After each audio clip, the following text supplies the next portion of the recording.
Hangiin kee qabatee obboleeyyan tahaa yoggaa adda bahuu garaan nama nahaa. Bakka bakkaa fidee rabbii waliin gahaa rabbii wal jaalatee obboleeyyan tahaa du'aa jiruun taatu namni addaan bahaa yoggaa adda bahuu garaan nama nahaa.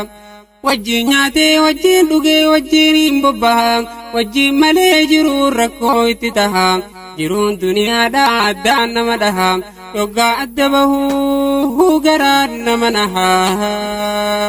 Rabbii wal jaalachuu rabbii wal qabachuu maaltu isa gahaa hamtuurraa wal dhorkee qeeyra wajjin bahaa rabbii wal jaalachuu maaltu isa gahaa hangam wal jaalatus namni addaan bahaa yoggaa adda bahuu garaan nama nahaa.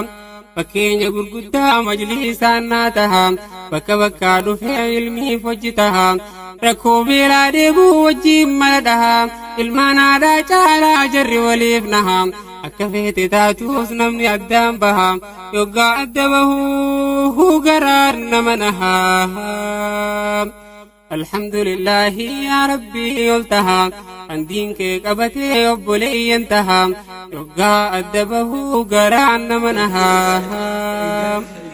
Wajjin rakkatee wal qabsatee tapha wajjin bahaa ilmi namaa waliin nama tahaa wajjin wal gargaaree bakka guddaa.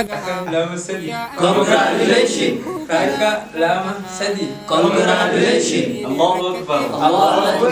Allahu Akbar. Allahu Akbar. Ilmi namaa waliin nama tahaa wajjin wal gargaaree bakka guddaa gahaa guyyaa adda bahuu garaan nama nahaa. Meeqaa if dadhabee akka malee tahaa odoo if hin beeknee mimmaan lola'a onneen isaa cabee meeqaatu dhama'a if goggodhuu miti garaan nama nahaa.